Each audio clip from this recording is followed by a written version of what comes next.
Assalamualaikum warahmatullahi wabarakatuh.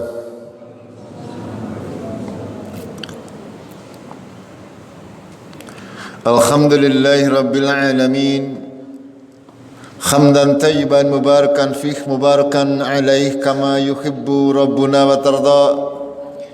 Asyhadu an la ilaha illallah wahdahu la syarika lah. Wa asyhadu anna Muhammadan abduhu wa rasuluh.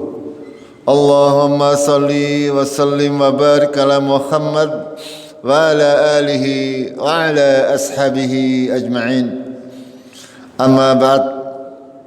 Qala Allah Ta'ala fil kitabihil karim. A'udzu billahi minasy syaithanir rajim. Ya ayyuhalladzina amanu taqullaha wa qulu qawlan shadidan yuslih lakum a'malakum wa yaghfir lakum dunubakum. Wa may yuti'illaha wa rasulahu faqad faza fawzan aziman. Jamaah kaum muslimin muslimat yang dirahmati oleh Allah, pertama-tama marilah kita semuanya senantiasa memanjatkan syukur kita kepada Allah Tabaraka wa Ta'ala yang sudah memberikan kepada kita rahmat dan kasih sayangnya sehingga kita masih diberi kesempatan untuk bisa menjalankan amalan-amalan salih yang bisa memperberat timbangan kebaikan kita besok di yaumul qiyamah.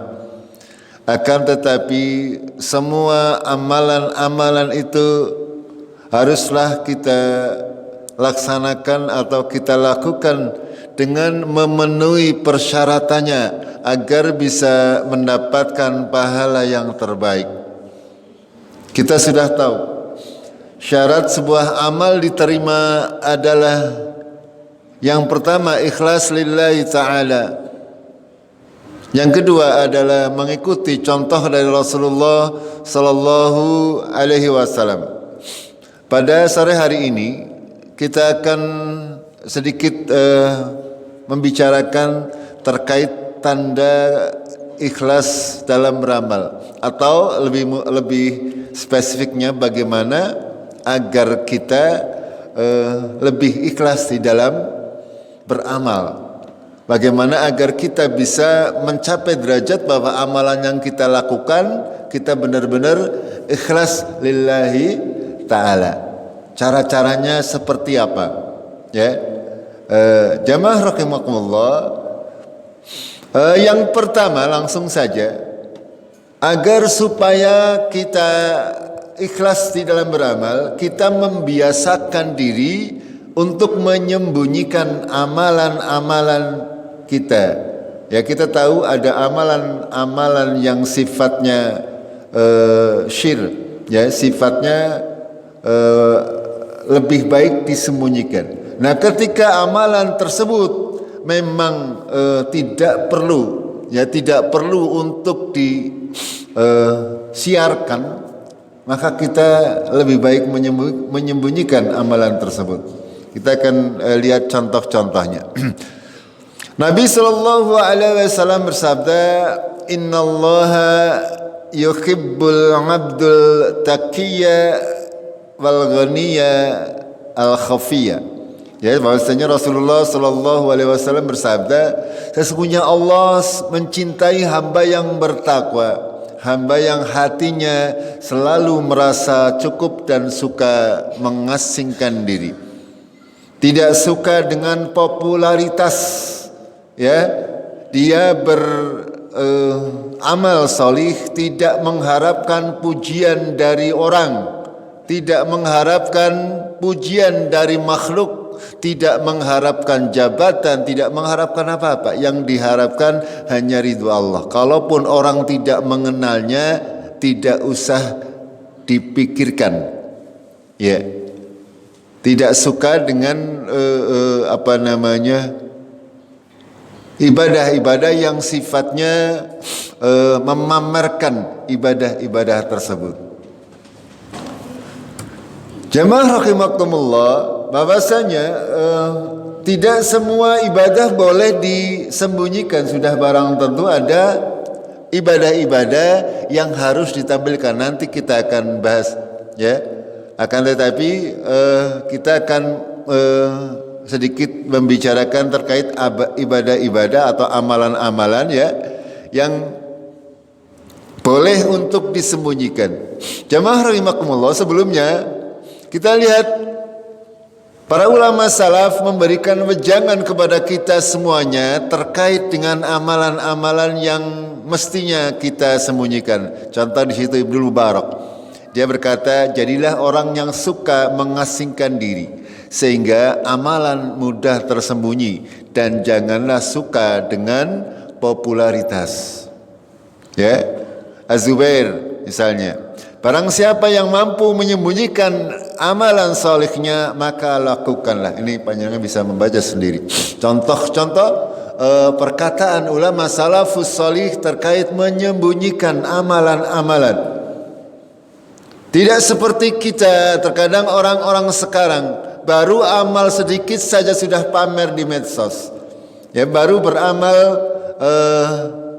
rajin sholat malam misalnya, ya, bikin status jam 2 bangun misalnya. Itu sudah menandakan bahwa dia mau memamerkan amal solihnya. Ya, lagi umroh misalnya, dibikin status, lagi haji dibikin status di medsos. Ini semuanya adalah sesuatu yang bukan salah tanda, ya, akan tetapi bisa saja mengurangi keikhlasan, ya, keikhlasan di dalam kita beramal. Maka para ulama kalau kita kencang, ya, usahakan semua amal-amal soleh yang memang tidak dibutuhkan untuk ditampilkan, maka kita sembunyikan dari hadapan manusia. Kalau dari Allah tidak mungkin, ya. Kita tidak bisa bersembunyi dari Allah tabaraka wa taala. Ya, walaupun semua orang tidak ada yang tahu, Allah pasti mengetahui. Sehingga cukup bagi kita Allah yang akan menilai apa-apa yang kita kerjakan. Yang pertama adalah menyembunyikan amalan salat sunnah. Ya, kita membiasakan diri untuk mengerjakan amalan-amalan salat sunnah itu di rumah, walaupun tidak dilarang, ya, kita mengerjakan di masjid. Tidak dilarang, hanya memang kebanyakan Rasulullah Shallallahu Alaihi Wasallam mengerjakan salat-salat sunnah di rumah. Ini khusus untuk kaum laki-laki. Ya, berbeda kalau untuk perempuan memang kebanyakan salatnya berada di rumah. Ini bukan berarti tidak boleh kalau memang panjenengan waktunya tidak cukup, ya, salat sunnah qabliyah subuh misalnya. Kalau memang waktunya tidak cukup untuk mengerjakan di rumah, ya panjenengan boleh kerjakan di masjid. Akan tetapi, ya, lebih baik salat-salat sunnah ini kita kerjakan di rumah, ya. Ini di rumah. Ini contoh. Dan salat-salat yang lain, ya, salat-salat sunnah yang lain berbeda. Kalau salat wajib, ya, kalau salat wajib harus harus ditampakkan, harus diperlihatkan, terutama kaum lelaki harus ditampakkan. Salat masjid 5 waktu itu di masjid, itu seperti itu. Berbeda dengan salat sunnah. Kalau salat sunnah, ya, disembunyikan. Biarlah hanya panjenengan dan Allah yang mengetahui. Itu jangan kebalik-balik, ya. Jangan kebalik. Artinya salat wajibnya dikerjakan di rumah misalnya. Aku tahu panggil sombong lah, salat masjid, salat wajib di rumah baik, itu tidak benar. Tidak benar, gitu.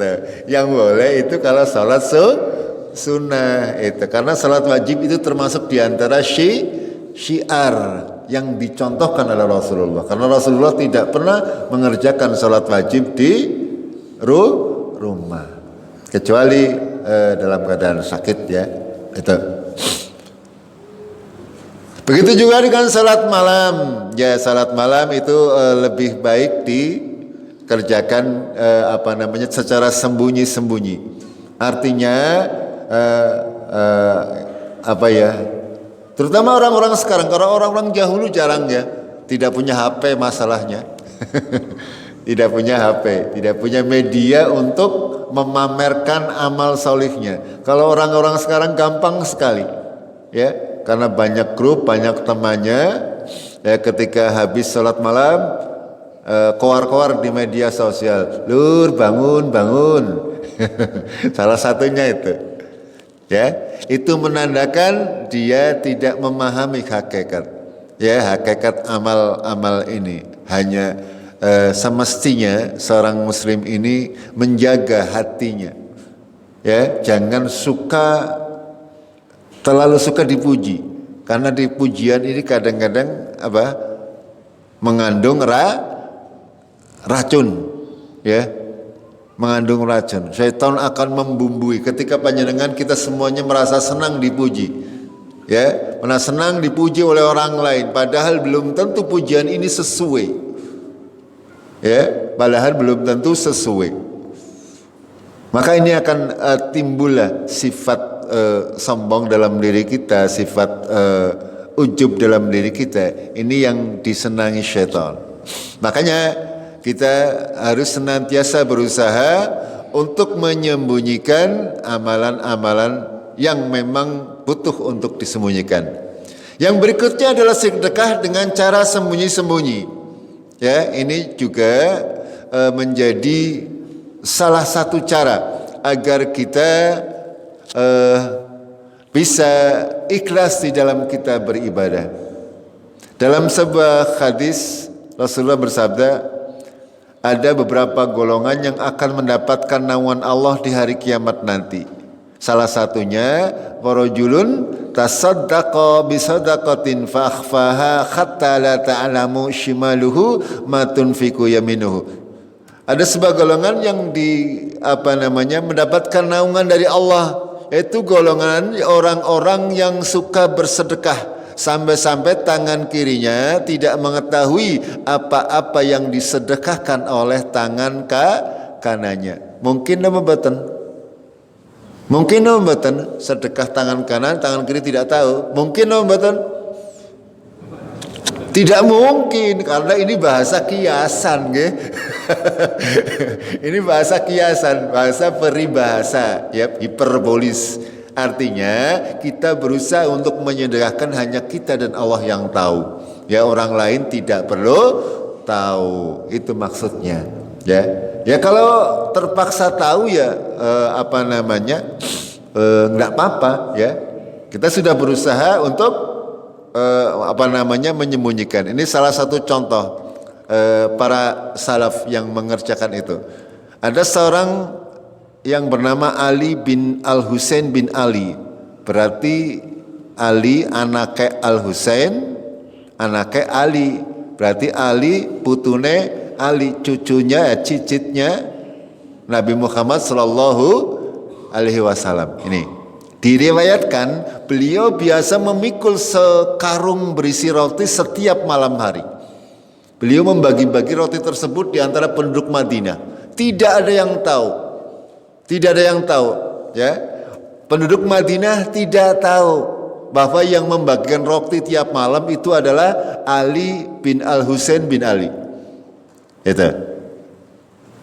Kenapa akhirnya mereka mengetahui? Ketika Ali bin Al-Husain bin Ali ini meninggal dunia, sudah tidak ada lagi bansos yang model seperti itu. Bansos yang datang malam-malam itu sudah tidak ada.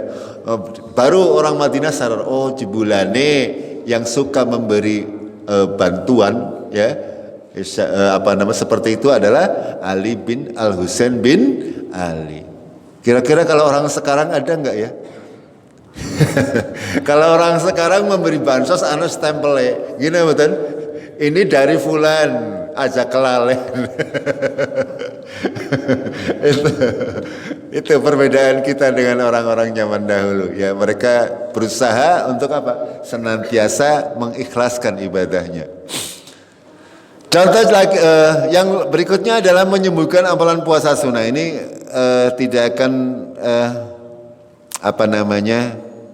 saya tidak akan panjang lebar. Ini hanya sekilas saja contoh-contoh ini, ya. Ibnu Abbas mengatakan idza kana saumu akhadikum falyusbih dahinan mutarajjilan. Ya, bahwasanya ketika kalian berpuasa ya mbok dandan sing gagah-gagah nggih aja keton lesu. Mentang-mentang puasa lalu ketone melasi. Ketone apa namanya raine kencoten lah. Itu tidak seperti itu ya. Ya, bahkan para sahabat menyatakan bahwa ketika kalian berpuasa terutama puasa-puasa sunnah nggih. Kalau puasa Ramadan kan hampir kaum muslimin hampir semuanya berpuasa ya, tidak ada. Ini maksudnya kalau sedang berpuasa sunnah misalnya Senin Kemis. Walaupun kita biasa puasa Senin Kemis, ya ketika panjenengan berada di kerjaan atau mana ya tunjukkanlah seolah-olah kita biasa saja. Itu jangan malah menunjukkan ekspresi yang lemes lah, yang bok darane ora keton puasane. Itu. Begitu ya. Itu. Apalagi kita lanjutkan ringkas saja. Yang kelima menyembunyikan bacaan Al-Qur'an dan zikir.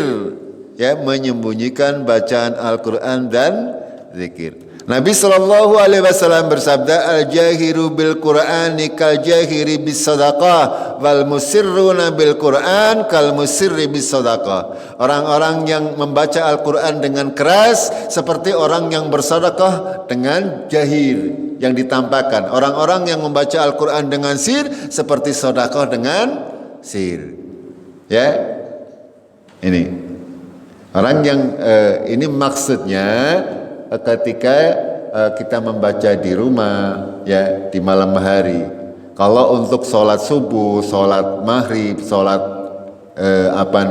isya, ya sholat taraweh yang kita lakukan di masjid ataupun sholat Jumat, sholat hari raya itu semuanya memang sunnahnya adalah di jahar.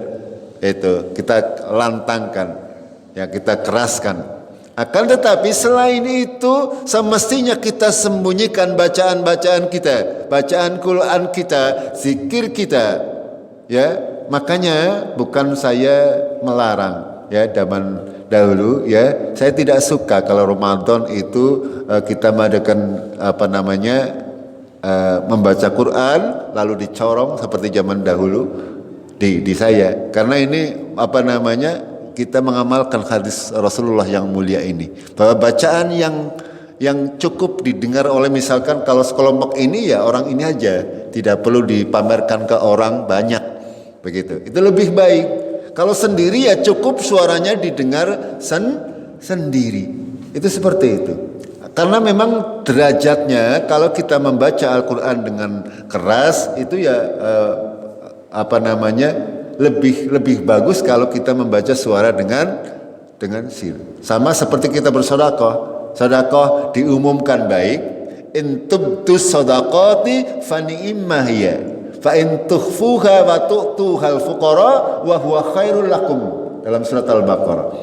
Ketika kamu menampakkan sedekah baik, menampakkan sedekah baik.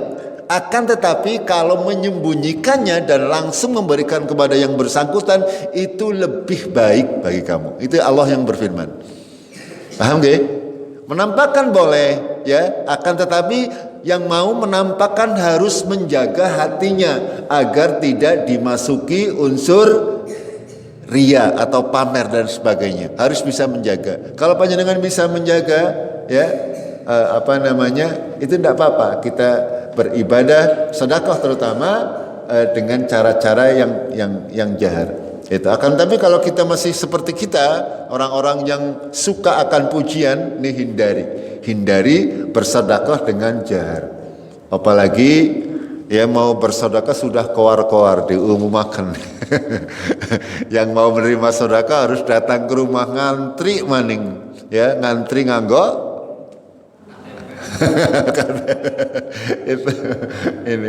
ini jauh dari tuntunan agama Allah. Ya, apalagi membaca Al-Quran, zikir, sholawat dan sebagainya, semuanya lebih baik dengan cara sir. Itu seperti itu. Cukup didengarkan oleh kelompok saja. Makanya ya bukan berarti dilarang ketika kita melakukan zikir kok keras-keras dicorong maning, nggih. itu fungsinya apa? Kita berzikir kepada Allah, zat yang maha mendengar. Ya tidak perlu orang manusia banyak dengar. Itu seperti itu. Ya, zikir yang keras derajatnya lebih rendah daripada zikir yang pelan. Ya, sedekah jariyah lebih rendah daripada sedekah siriyah. Membaca Al-Qur'an yang keras lebih rendah derajatnya daripada membaca Al-Qur'an yang pelan. Itu. Ini secara umum seperti itu aja.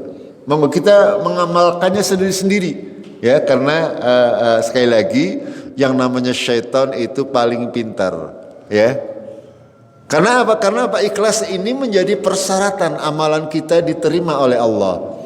Kalau ikhlasnya kurang sempurna, ya pahalanya menjadi kurang sempurna. Begitu, logikanya seperti itu.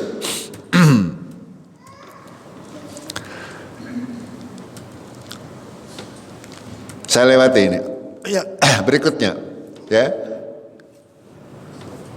Sekarang kita sampaikan sedikit amalan-amalan apa saja, ya, yang boleh disembunyikan ataupun disunahkan untuk dizahirkan, ya.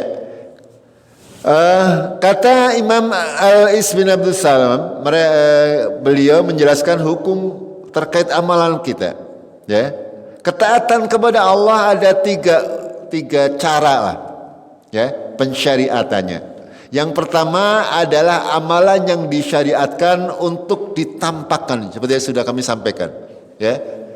Amalan yang harus ditampakkan sebagai syiar agama Allah. Wa may yu'azzim sa'airillah wa huwa min taqwil qulub. Barang siapa yang mengagungkan syiar-syiar Allah itu berasal dari ketakwaan hati. Makanya ketika Allah memerintahkan kita untuk mengagungkan syiar Allah, kita bersemangat.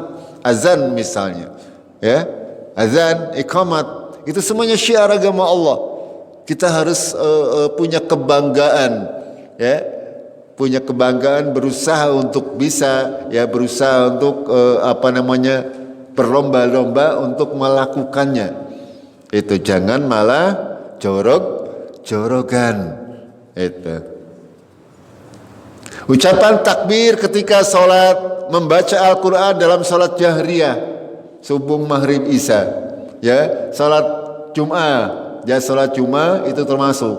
Sholat 2 hari raya itu juga termasuk 2 hal yang disyariatkan untuk dijaharkan. Itu semuanya, ya. Ada beberapa tidak mungkin kita bisa tidak boleh kita menyembunyikan. Caranya agar kita ikhlas, ya harus kita berusaha berlatih. Kita berlatih sholat 5 waktu misalnya, harus di masjid. Kita latih untuk ikhlas lillahi ta'ala, ya, karena memang harus jahir, harus ditampakkan. Terus yang kedua adalah amalan yang jika diamalkan secara sembunyi-sembunyi lebih utama daripada ditampakkan. Seperti yang tadi kami jelaskan, membaca Al-Quran secara sir lebih utama daripada membaca Al-Quran secara jahar. Berdoa secara sir itu lebih utama daripada berdoa secara zahar. Ya, berdoa alon-alon, lirian itu lebih utama daripada doa sing seru. Itu. Ini kita harus mempunyai pemahaman seperti ini. Kalau tidak, ya kita kadang-kadang berdoa karong-orong-orong, oke? Ya Allah, nanti ngorong-orong. Itu sama sekali bukan tuntunan dari Rasulullah Sallallahu Alaihi Wasallam. Atau barangkali zikir, ya zikir diucapkan dengan keras-keras, menggunakan pengeras suara misalnya. Ya, itu semuanya hal-hal yang justru akan mengurangi keikhlasan. Yang ketiga adalah amalan yang kadang harus dijahar, kadang atau boleh disirkan, ya, tergantung situasi dan kondisi. Ya misalnya ada seorang yang mau bersedekah, ya.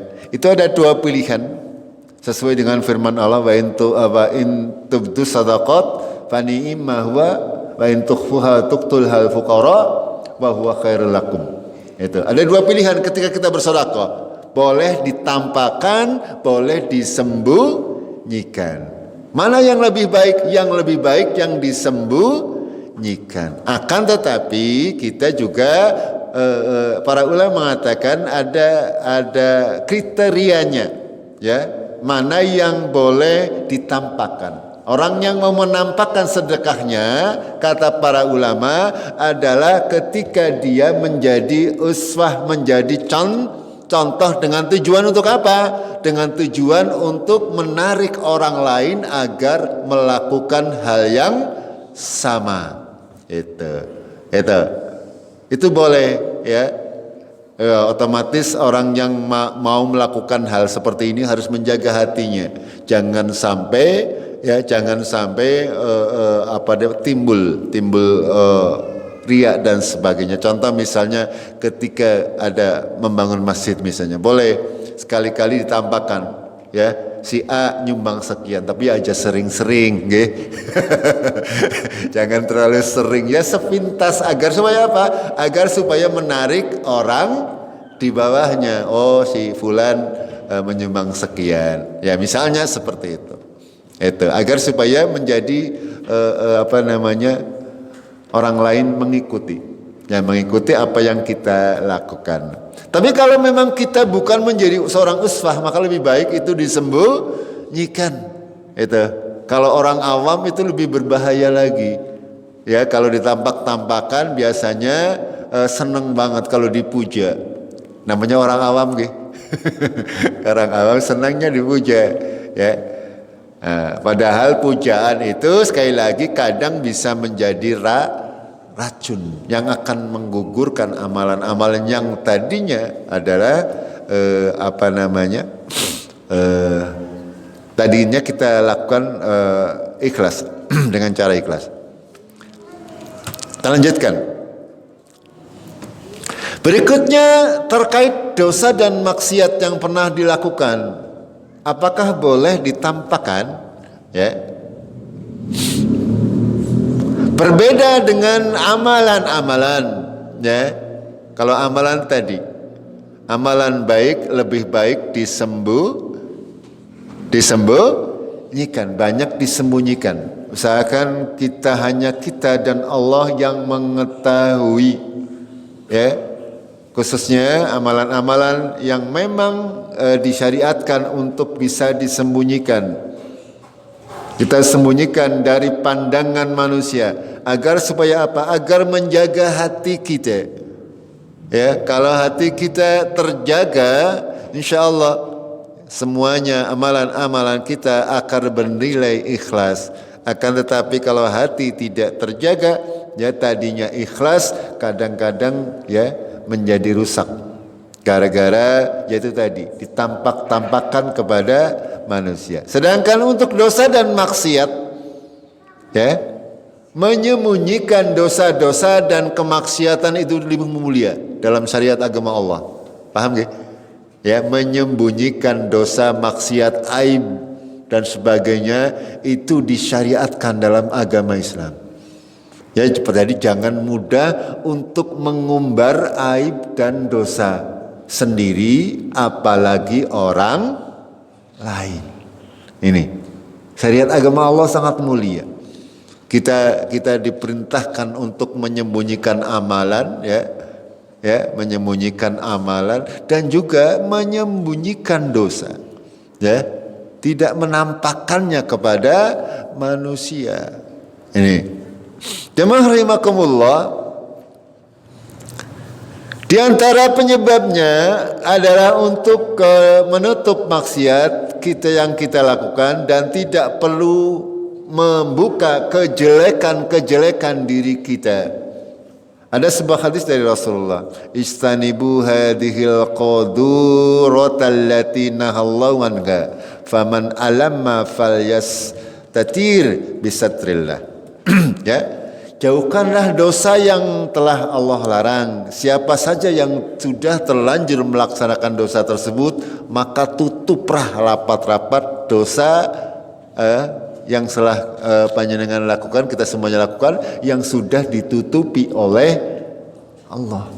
Ya, makanya di antara doa dzikir pagi, salah satunya kita memohon kepada Allah agar Allah menutupi aurat kita, menutupi aib-aib kita, menutupi dosa-dosa kita. Allahumma stur aurati. Itu di antaranya. Kalau panjenengan yang sudah mengamalkan zikir pagi maupun petang, insyaallah itu semuanya membuat Allah menutupi dosa-dosa dan aib-aib kita. Termasuk di dalam salat panjenengan setiap hari membaca doa tersebut. Ya, Rabbi firli warhamni wajburni dan seterusnya. Ya, wajburni itu maknanya adalah ya Allah tutupilah kesalahan-kesalahan dan aib-aib saya. Gitu.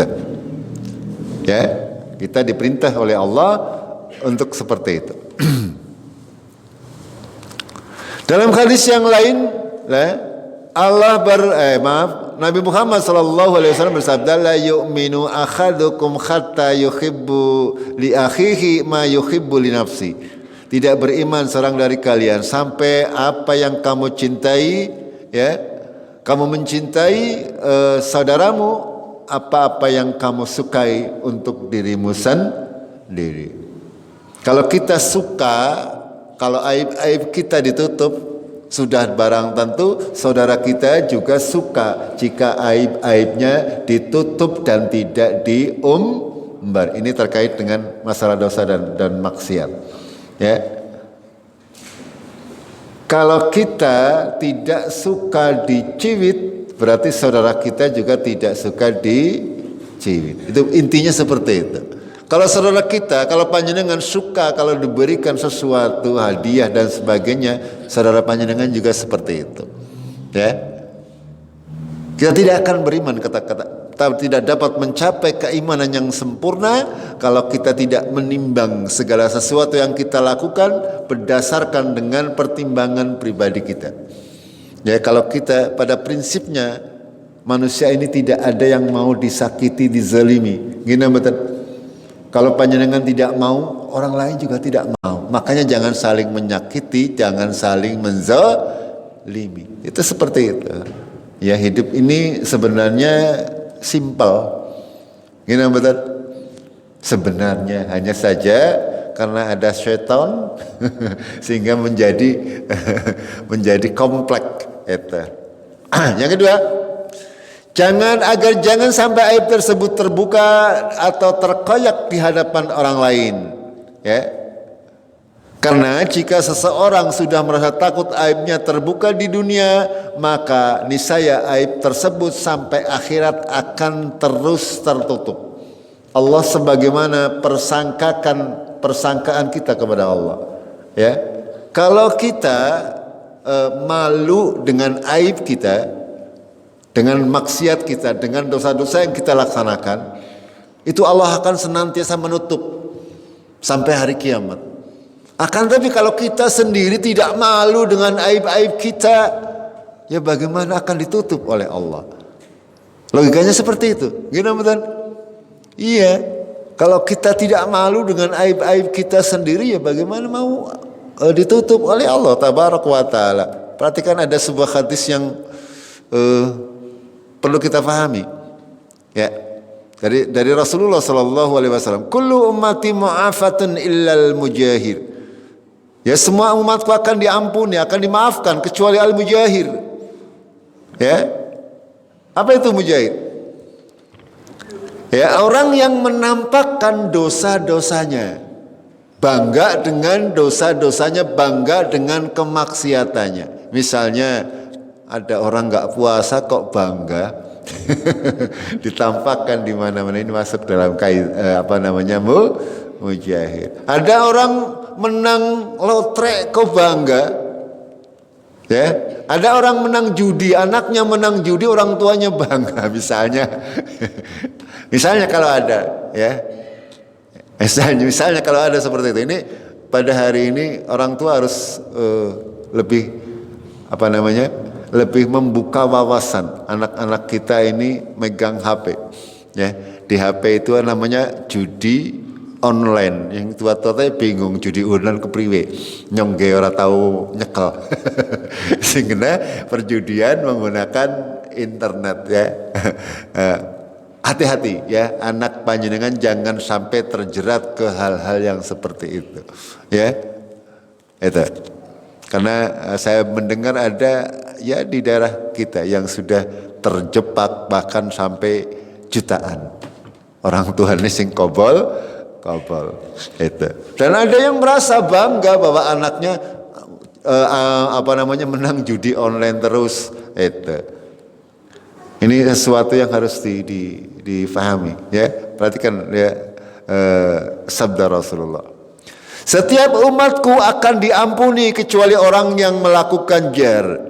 Di antara bentuk melakukan jahar adalah seorang di malam hari melakukan maksiat, namun di pagi harinya padahal Allah telah menutupi, ia sendiri bercerita, wahai bulan, aku semalam telah melakukan maksiat ini dan itu. Padahal semalam Allah telah tutupi maksiat yang ia lakukan.